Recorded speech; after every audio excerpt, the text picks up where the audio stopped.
SBS 뉴스입니다. 국내 코로나19 신규 확진자가 어제 51명 발생해 모두 12,653명으로 늘었습니다.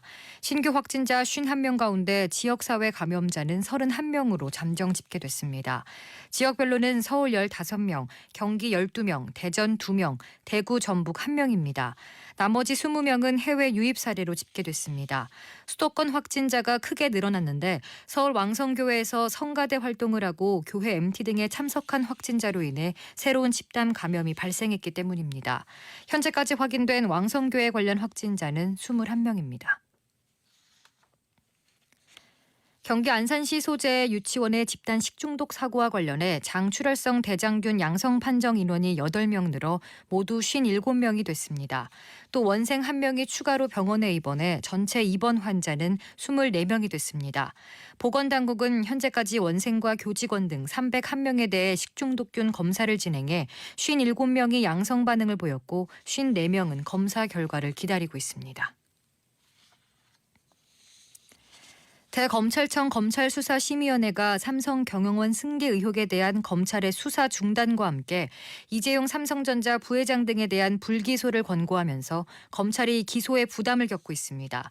만약 검찰 수사팀이 수사심의 권고를 따르지 않을 경우 외부 전문가들을 통해 수사의 공정성을 확보하기 위한 수사심의를 부정한다는 비판에 직면할 수 있습니다. 이와 반대로 수사심의의 권고를 따르게 된다면 지난 1년 8개월간 검찰이 무리한 수사를 이어왔다는 반증이 될 수 있어서 검찰 수사팀의 고민이 깊어졌습니다.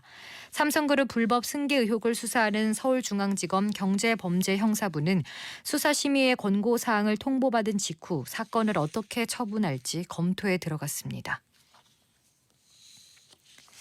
21대 국회 원구성을 놓고 대치하고 있는 더불어민주당과 미래통합당 원내대표가 내일 오후 박병석 국회의장 집무실에서 다시 한번 협상에 나섭니다.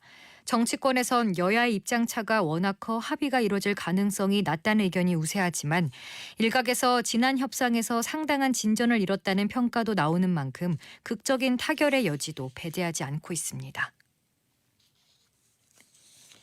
강의 중에 일본군 위안부 피해자와 매춘부가 비슷하다고 발언해 징계를 받은 류석춘 연세대 사회학과 교수가 우익 성향의 일본 잡지에 기고문을 싣고 징계가 부당하다고 주장했습니다.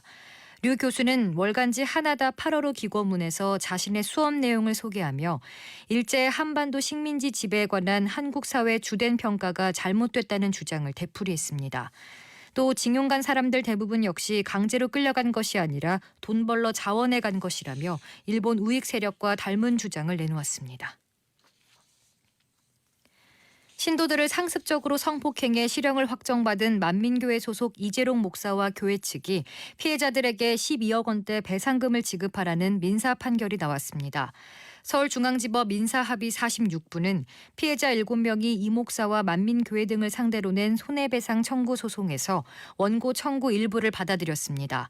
재판부는 이 목사와 만민교회가 공동으로 성폭행 피해자 4명에게 각각 2억 원씩, 3명에게 각각 1억 6천만 원씩 등 모두 12억 8천만 원을 지급하라고 판결했습니다. 중국 남부에 한 달 가까이 폭우가 지속하면서 이재민이 1,300만 명 넘게 발생하는 등 피해가 눈덩이처럼 불어나고 있습니다. 오늘 밤은 전국에 가끔 구름이 많이 끼는 가운데 경기 북부와 강원 북부에는 소나기가 오는 곳이 있겠습니다.